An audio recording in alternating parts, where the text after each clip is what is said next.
मैं पूरी life anxiety, stress और वरी को सेम ही चीज़ समझता था। ये एंजाइटी फील हो रही है या स्ट्रेस फील हो रहा है, बहुत स्ट्रेस है यार, ये बहुत कॉमनली यूज्ड टर्मिनोलॉजी थी in my office when I was in my college. तो सब लोग ऐसे ही बात करते थे। बट लास्ट 10 ईयर्स मैंने बहुत रिसर्च की, क्योंकि मेरे को मेरे एंजाइटी इश्यूज फिक्स करने थे। And that's how I found out कि एंजाइटी, स्ट्रेस और वरी सेम चीज़ नहीं है, ये तीनों डिफरेंट है। इसकी अंडरस्टैंडिंग से ना हमें एक क्लैरिटी मिल जाती है कि हमें अभी जो फील हो रहा है वो है क्या, हम एक्चुअली लेबल कर पाते हैं। मैं आपको बहुत सिंपल तरीके से समझाऊंगा कि एंजाइटी, स्ट्रेस और वरी में डिफरेंस क्या है। तो सबसे पहले समझते हैं वरी क्या है। वरी इज़ ओवर थिंकिंग, कि आपका दिमाग जो चल रहा है वर्स्ट के सिनेरियो सोचता है। कि आपको कभी घबराहट हुई तो आप उसको लिंक करते हैं कि कहीं मुझे हार्ट में कुछ इशू तो नहीं आ रहा। आपको कभी किसी ने बोला कि let's go for a hike, let's go for a track, तो आप ये सोचते हैं कि अगर मैं जाऊंगा कुछ हो गया तो मेरे को कौन बचाएगा, क्या मेरे पास इमरजेंसी किट है। आप हर चीज़ में एक वर्स्ट केस सिनेरियो सोचते हैं। जो भी आपकी लाइफ में इवेंट हो रहा है, कोई सोशल गैदरिंग है, कोई मैरिज है, तो मैं कैसे लोगों को फेस करूँगा, ये सारे नोशंस हमारे जो दिमाग में चल रहे होते हैं। This is a part of worry, over thinking. हम बस मल्टीपल सिनेरियोज सोचते रहते हैं जो वर्स्ट केस सिनेरियोज हैं, जो 99% ऑफ द टाइम्स कभी होंगे भी नहीं। First concept is worry which you understood. Second is stress. अब स्ट्रेस क्या है?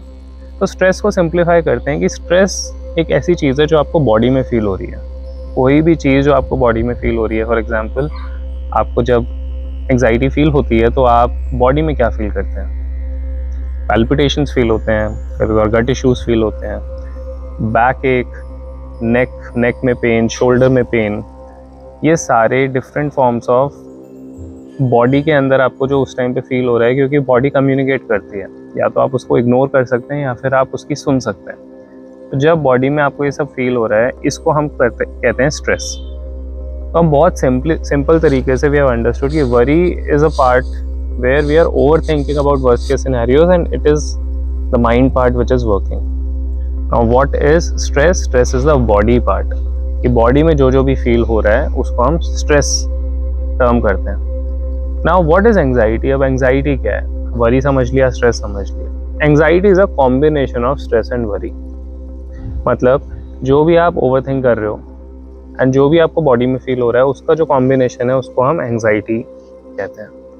तो इसी वजह से एंग्जाइटी का कोई शॉर्ट टर्म सोल्यूशन नहीं है कि आप डायरेक्ट माइंड को सॉल्व कर लिया, आपने बॉडी पे एड्रेस ही नहीं किया तो एंग्जाइटी विल बी सॉल्व, या फिर आपने बॉडी को तो सॉल्व कर लिया बट माइंड पे वर्क नहीं किया तो anxiety will be solve. That's why we need a holistic solution for anxiety. That's why we need a holistic life plan की एंग्जाइटी, अगर हमें इस एंग्जाइटी की जर्नी से जाना है, ठीक है। पहली बात तो एंग्जाइटी को सॉल्व करना ही गलत क्वेश्चन है। एंग्जाइटी से जो आप फील कर रहे हो वो अनकंफर्टेबल इमोशंस हैं, और आपको उस जर्नी में आगे बढ़ने के लिए आपके पास वो टूल किट्स अगर होंगे तो आप बहुत ईजिली और हैप्पीली उस जर्नी से जा सकते हैं आगे।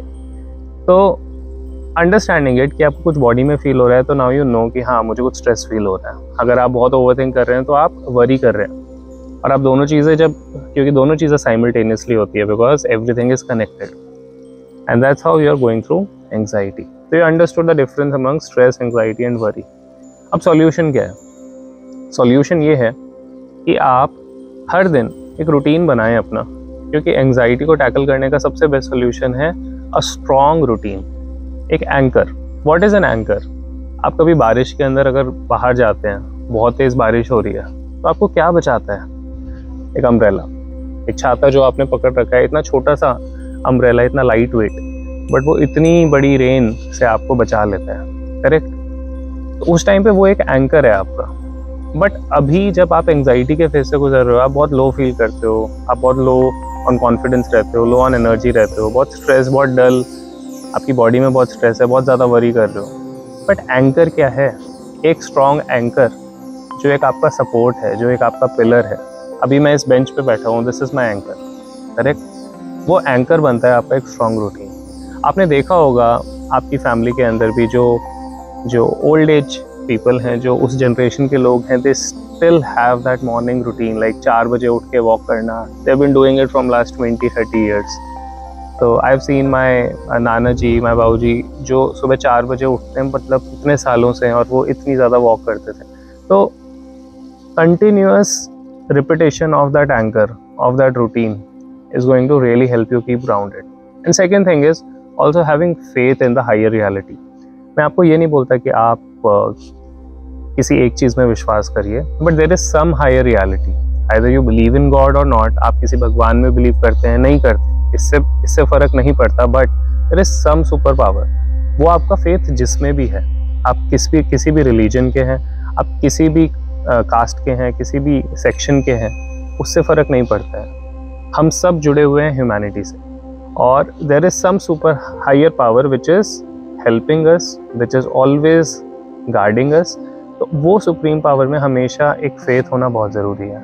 वहाँ पे सरेंडर करना बहुत ज़रूरी है, जिससे आपको वो ताकत मिलेगी कि आप अपनी लाइफ में आगे बढ़ पाएं. तो जब भी आपको एंग्जाइटी होती है, घबराएं नहीं, don't worry and don't stress out. ये सब लोग बहुत इजीली कह देते हैं, बट आई नो बहुत मुश्किल है, because I have been there. But हाँ, अगर आपको एक रूटीन फॉर्म करना है, आप खुद से रूटीन फॉर्म करिए. I am very much supportive of that routine. I've also posted a 10-minute routine for stress and anxiety. You can do this practices 3 times. This is in my video, you can search about it. But if you also want a live support every day, so every day, every morning I conduct sessions in the form of daily energy program. 20 minutes mein I help people form good routine, and every day I make them do this routine every single day, Monday to Saturday. So you can be a part of that, and the link is in the description. You can enroll and be a part of this my community as well. I wish you all a very happy and blessed day. So enjoy, take care, namaste.